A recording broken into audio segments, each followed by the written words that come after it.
윤주는 고등학교 학생인데 갔다. 한국예술미술전시회에 갔다. 그녀는 썼다. 보고서를, 모모에 관한 보고서, 그녀의 경험에 대한 보고서를 썼다. 공유하기 위해 그녀의 반 친구들과. 지난주에 난 방문했다. 전시장에 방문했다. 예술 작품, 그리고 아주 옛날에 그 물건들, 한마디로 골동품들, 그 전시장 방문했다. 자, 어떤 골동품?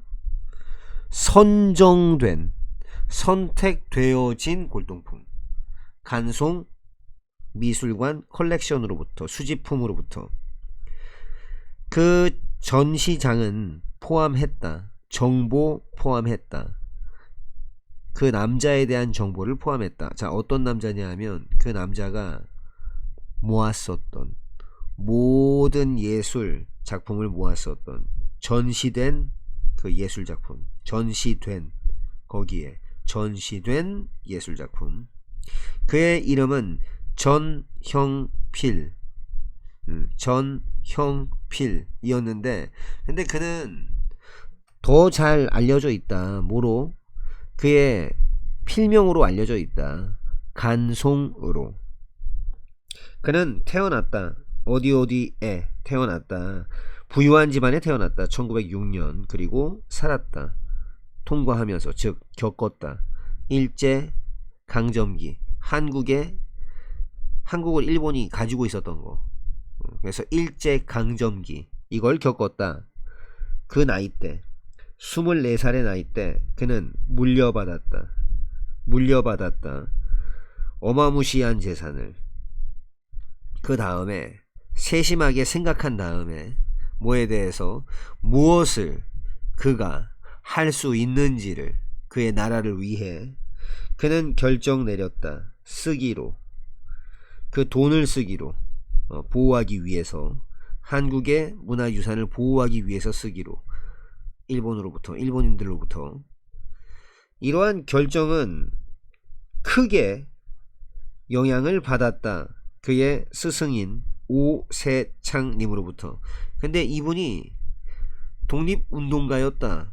독립운동가였다. 그리고 가지고 있었다. 날카로운 통찰력을 가지고 있었다. 어디에 대한 통찰력? 한국 예술에 대한. 그걸 가지고 오 선생님의 지도와 그리고 그 자기 자신의 확신을 가지고서 간송은 다 갖다 바쳤다. 대부분의 것을 갖다 바쳤다. 그의 재산의 대부분을 어디에? 획득하는 것, 구하는 것, 얻는 것에다가 갖다 바쳤다. 오래된 책, 그림, 그리고 다른 예술 작품들. 그는 여겼다. 이런 항목을 자부심이다라고 여겼다. 나라의 자부심이다라고 여겼고, 그리고 믿었다. 그것들이 나타냈다라고 믿었다. 민족의 혼을, 국가의 정신, 민족 혼을. 없었더라면, 그의 행동이 없었더라면 그것들, 그 항목들은 아마 그랬었을 것이다. 당했었을 것이다. 파괴당했거나 혹은 해외로 가져가 졌었을 것이다. 그러자마자, 내가 걸어 들어가자마자 나는 그럴 수밖에 없었다. 나는 경탄할 수밖에 없었다. 감탄할 수밖에 없었다. 어떤 수묵화 그림에 감탄할 수밖에 없었다. 정선에 의한. 유명한 한국인 화가인데, 또한 알려진, 모모라고 알려진, 겸재라고 알려진. 이 그림들은 보관되었다. 어디 안에 보관되었다. 한 앨범 안에 보관, 그러니까 뭐 굳이 우리말로 순우리말 쓰고 싶으면 화첩 안에 보관되었다. 뭐뭐라 불리는, 해악 전신첩으로 불리는. 그것들은 묘사한다. 그 아름다운 광경, 풍경을 묘사한다. scenery. 무엇에? 바로 금강산. 그리고 그것을 둘러싸고 있는 그런 지역. 그 방식, 겸재가 그렸던 방식, 산을 그리고 강을 그리고 계곡을 그렸던 방식은 그 방식은 만든다. 그것들을 보이게끔 굉장히 사람을 막 초대하는 듯하게, 즉 매력적으로 보이게끔 만든다. 난 충격을 받았다. 언제? 그 박물관 안내원이 뭐뭐라고 얘기를 했을 때, 그 앨범이 거의 불타버릴 뻔했다 라고 얘기했을 적에, 뭐로써? 불쏘시개로서. 다행스럽게도 그것은 구조되었다. 그 마지막 순간에. 그리고 나중에 구매되어졌다. 간송에 의해서. 모모라는 것을 알게 되는 거. 이 아름다운 그림들이 거의 될 뻔했다라는 거. 제가 될 뻔했다 라는 것을 알게 되는 것은 만들었다. 나를 느끼게끔 만들었다. 매우 슬프게. 난 고맙다. 모모라서. 모모이기 때문에. 이 그림들이 여전히 있으니까 참 고맙다. 그래서 뭐 할 수 있도록 있으니까 미래 세대들이 또한 그것들을 감상할 수 있도록. 그 다음 항목, 그게 강한 인상을 줬던 나한테. 그 다음 항목은 였다. 멋진 자기로 된 꽃병이었다. 뭐라 불리는? 청자 상감 운항문 매병이라고 불리는. 그것은 좀 기분 좋은 색조, 녹색의 색조였다. 자, 뭐 하면서?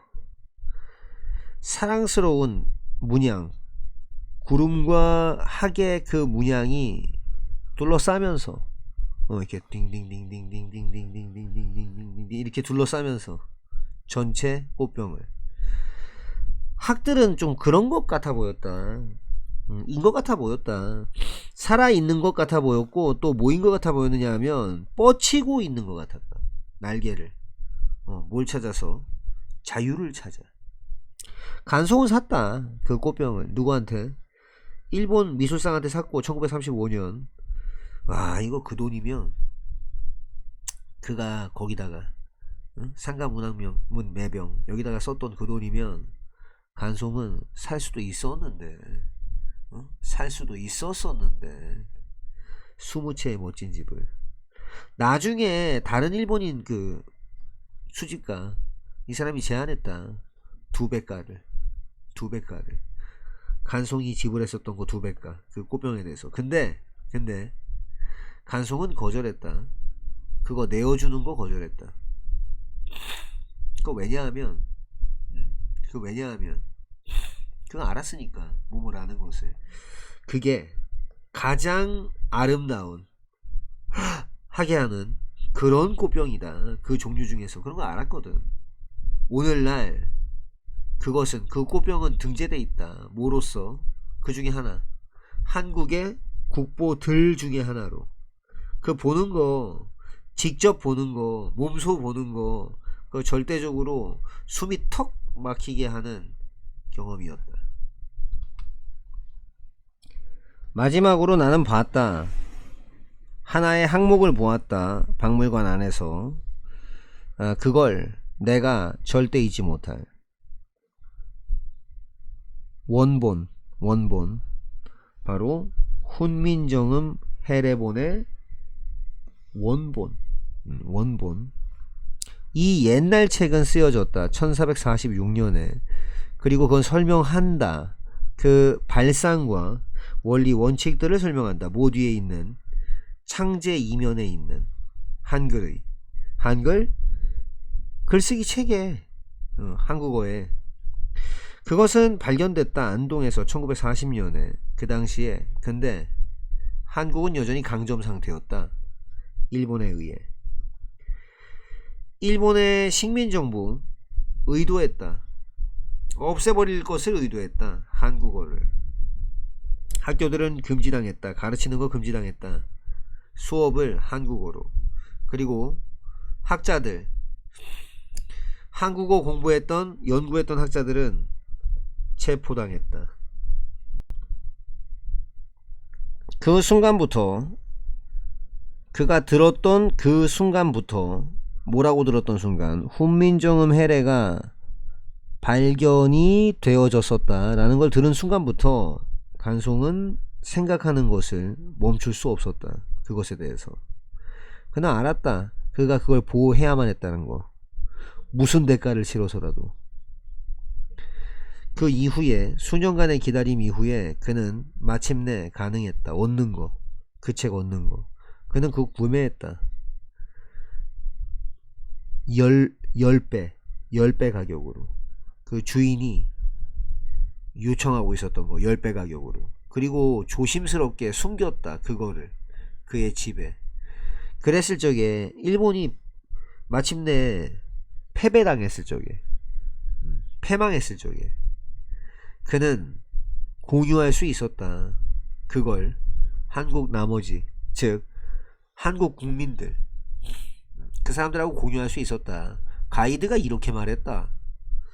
훈민정음 해례가 그 박물관에서 가장 귀중한 보물이다라고. 그게 없었더라면은 그 기원과 그 근본적인 원리, 기본 원칙 한글에 그거는 아마 상실됐었을 것이다. 상실됐었을 것이다. 역사에. 그게 쭉 그 이후로 쭉 되어졌다. 지정됐다. 국보로 한국에. 그리고 포함이 쭉 그렇게 되어졌다. 포함이 어디에? 유네스코 세계 기록유산에. 바라보다가 그 옛날 책을 바라보다가 나는 느낄 수가 있었다. 간송의 강력한 헌신을. 자, 어디에 대한 헌신? 보존하는 것에 대한 헌신. 한국의 역사를. 서 있으면서 그 가운데, 전시회장 가운데 딱 서 있으면서, 그러니까 둘러싸인 채로, 내 입장에서는 서 있고 내 입장에서는 둘러싸인 채로 한국의 미술품에 나는 그만둘 수가 없었다. 생각하는 걸 그만둘 수 없었다. 간송에 대해.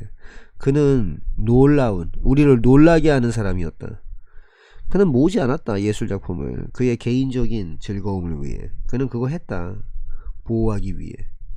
한국의 문화적인 정체성을 가혹했던 일본의 식민지 기간, 그 동안에 한국이 되찾은 후 독립을 그는 그만뒀다. 모으는 거, 예술을, 작품을. 왜냐면 알았으니까.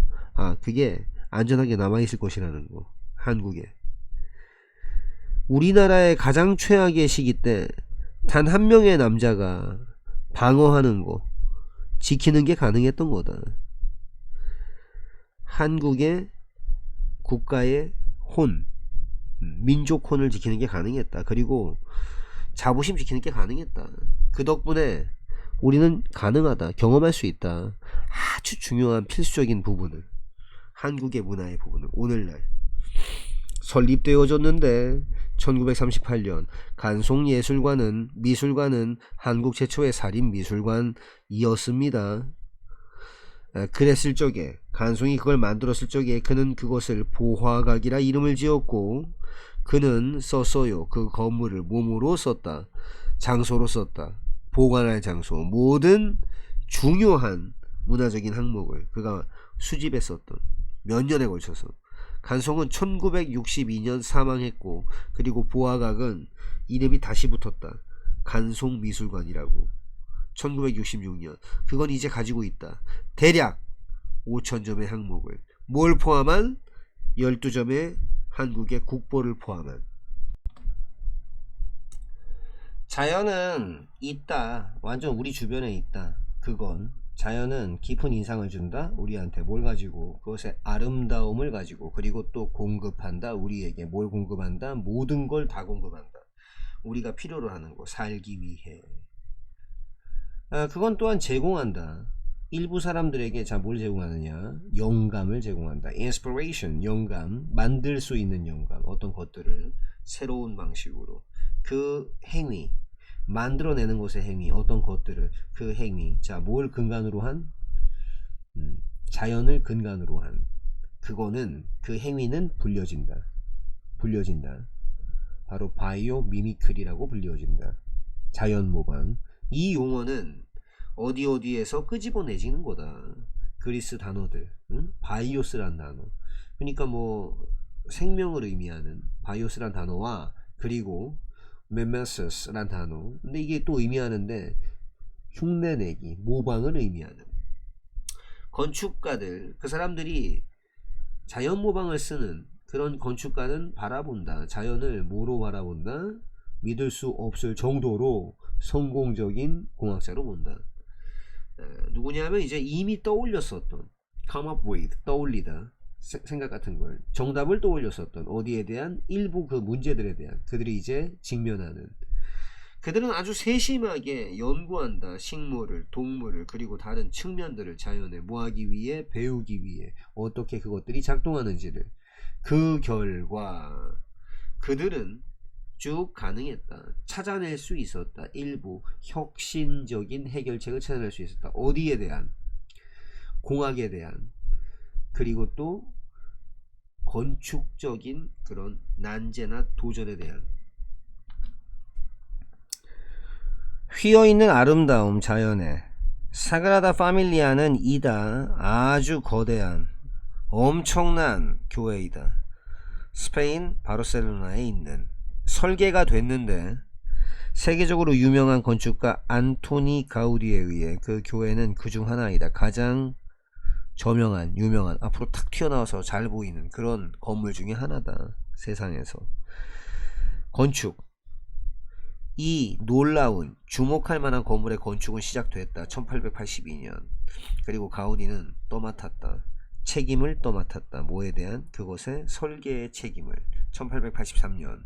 믿든 안 믿든 간에 그 건물은 이다. 여전히 건축 중이다. 몇몇 사람들은 사랑한다. 사그라다 파밀리아를. 그리고 다른 일부의 사람들은 그걸 싫어한다. 하지만 거의 모든 사람이 매료된다. 그것의 독특하고 고유한 디자인에 의해. 가우디는 믿었다. 뭐뭐라고. 모든 건축가들이 당연히도 바라봐야 된다. 의존해야 된다라고. 자연에. 뭘 위해? 영감을 위해. 그는 더 선호했다. 그 곡선을 어디서 발견되는? 자연 물체에서 발견되는. 그걸 뭐보다 선호했는데 뭐보다 더 선호했다? 여기 투 써야 돼요. 댄 쓰면 안 돼요. 직선보다. 자, 어디서 발견되는? 인공의 것에서 발견되는. 그의 선호도는 보아질 수 있다. 모든 그의 건물에서. 뭘 포함해서? 사그라다 파밀리아 포함해서 많은 부분들, 그 교회의 많은 부분이 통합시켜버린다. 포함한다. 이미지와 형태를 자연으로부터의. 예를 들어서 그 교회의 첨탑들은 얹혀져 있다. 구체가. 어떤 구체? 닮아있는 구체, 과일을 있다. 또한 거북이들이 있다. 새겨진 거북이. 어디에? 초석에 새겨진. 무엇의 초석? 기둥의 초석. 그리고 나선형 계단들이 있다. 그게 닮아있는. 뭘 닮아있는? 껍데기 닮아있는. 바다 생물의 껍데기를 닮아있는. 아마도 가장 인상적인 특징, 사그라다 파밀리아의 특징은 이다. 천장이다. 가우디가 설계했다. 그 기둥들, 교회 안쪽 기둥들을 담도록 설계했다. 담도록. 나무 그리고 가지를. 그래서 방문객들, 그 사람들이 위를 올려다보는 방문객들은 느낄 수 있다. 마치 모인 것처럼, 마치 그들이 서 있는 것처럼. 커다란 숲에. 그 빛은, 그게 어디를 통해서 오는 빛? 작은 구멍을 통해서 전체 그 천장에서 오는 빛들, 그것들은 심지어 닮았다. 빛을 닮았다. 비추는 빛. 뭘 통해서? 잎사귀를 통해서. 숲 안에. 이러한 나무 같은 기둥들은 아니다. 단지 장식용은 아니다. 근데 나무에 의해 영감을 받았기 때문에 가우디는 주었다. 그 기둥들에게 단 하나의 기초를 줬다. 그게 쪼개져 버리는 뭘로? 가지들로, 꼭대기 근처에서. 이게 허용한다. 그것들에게 떠받들 수 있도록, 지탱할 수 있도록 허락해준다. 지붕을 더 잘, 자, 모함으로써, 분산시킴으로써 그것의 무게를 고르게, 균등하게. 왜냐하면 가우디가 알아차렸으니까, 인식했으니까, 그 우월성을, 자연 형태의 우월성을 인식했기 때문에 그는 설계할 수 있었다.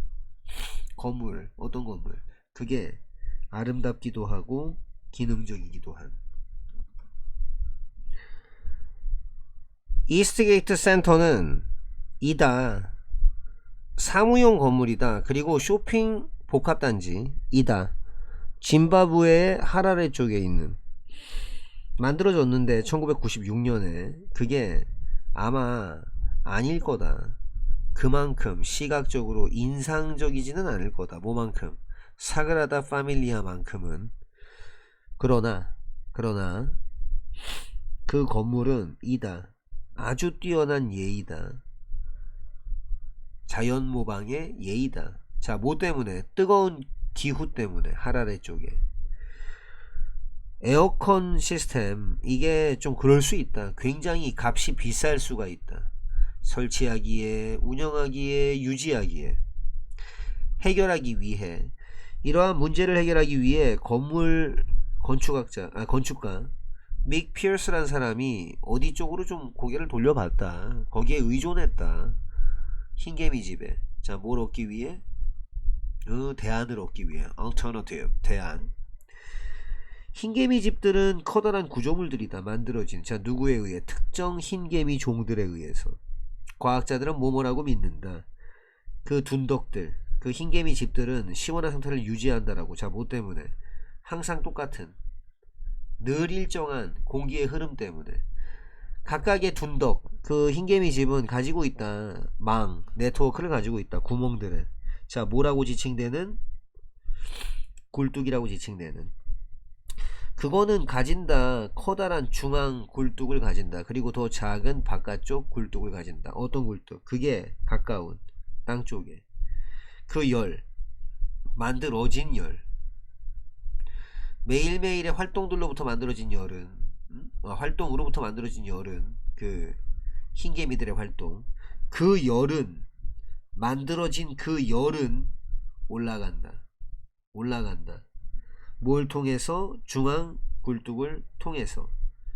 마침내 빠져나가게 된다. 뭘 통해서? 꼭대기, 그 둔덕, 흰개미집의 꼭대기를 통해서. 그러는 사이에 더 시원한 공기가 잡아당겨진다. 안쪽으로. 뭘 통해? 더 작은 굴뚝들을 통해서 유지시키며. 흰개미집을 어떤 상태? 더 안락하고 편안한 온도, 그 상태로다가 유지시키면서 더운 날 동안에. 또한 흙, 자, 뭘 둘러싸고 있는 흙? 그 둔덕, 개미집을 둘러싸고 있는 그 흙은 흡수한다. 열을 흡수한다. 뜨거운 낮 시간 동안에. 따라서 그렇게 흡수하니까 그 온도, 안쪽 온도, 그 개미집의 안쪽의 온도가 증가하지 않는다. 크게 증가하지는 않는다. 그리고 머문다. 그 상태 그대로. 상대적으로 시원한 상태로 머문다.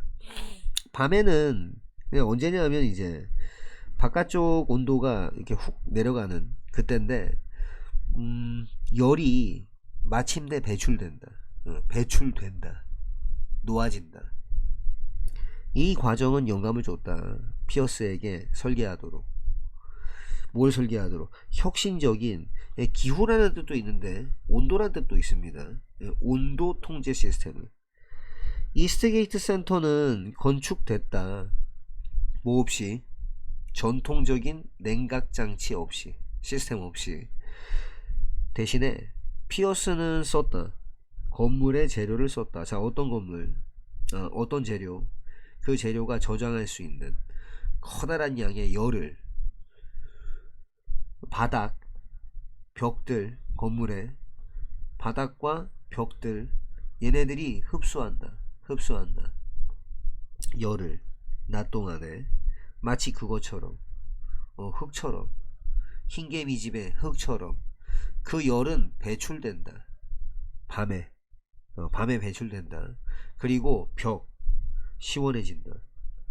준비가 된 채로 빙 생략됐다고 보시면 돼요. 준비가 된 채로 저장할 준비가 된 채로 되면서 열을 다시 한번 다음날 아침에 그 구조 건물의 구조는 또 도움이 된다. 유지하는데 도움이 된다. 그 건물을 시원한 상태로 유지하는데 도움이 된다. 있다. 구멍들이 있다. 근처에 그 바닥 쪽 근처에 건물의 그리고 바깥쪽 공기가 들어온다. 안쪽으로 건물의 안쪽으로 들어온다. 그것들을 통해서 구멍들을 통해서 이 공기는 움직여진다. 자, 뭘 통해서? 건물을 통해서. 뭐에 의해? 시스템에 의해. 자동 팬 시스템에 의해서. 결국에는 공기는 자, 무엇과 더불어? 열과 더불어. 만들어진 열과 더불어. 인간의 활동에 자, 낮 동안에 인간의 활동에 의해서 만들어진 열과 더불어 그 공기가 올라간다. 위쪽으로. 뭘 통해? 그 건물의 내부에 탁 트인 공간을 통해. 그리고 배출된다. 뭘 통해서? 굴뚝들을 통해서. 지붕에 있는.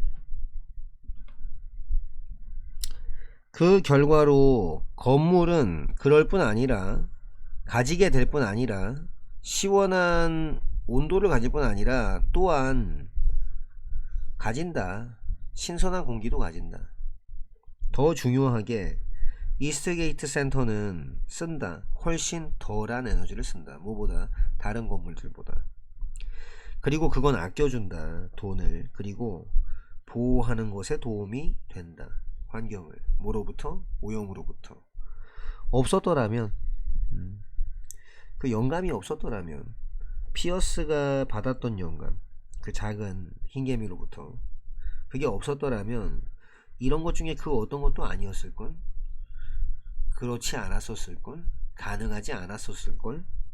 쓰는 거 자연모방을 쓰는 거 건축에서 그거는 단지 한 가지 방법이다. 그걸 인간들이 활용하는 그걸이 아니에요. 관계부사로 썼네요. 인간들이 그 교훈을 활용하는 그 방법이다.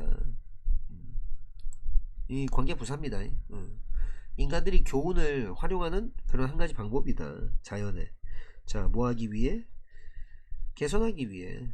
그 방법을 우리가 하는 어떤 것들을 하는 방법. 자연모방은 또한 되고 있는 중이다. 사용되어지고 있는 중이다. 해결하기 위해서 어떤 문제들을 로봇공학 분야에서 농업에서 많은 다른 거에서 자 흉내내는 거 그 발상이나 아이디어 흉내내는 거 자연에 그거는 문제 해결하는데 도움될 뿐만 아니라 도움된다 해결하는 것에 문제 그거 도움이 될 뿐만 아니라 그뿐만 아니라 또 만들어준다. 우리를 느끼게 만들어준다. 자연에 더 가깝도록. 그 결과 인간들이 더 그럴 것 같다. 더 파괴하는 걸 그만둘 것 같다. 파괴하는 것을 멈출 것 같다. 더 환경을. 그리고 시작할 것 같다. 더 되는 거 시작할 것 같다. 자연의 그 부분이 되는 거를 그 대신에 그렇게 할 것 같다.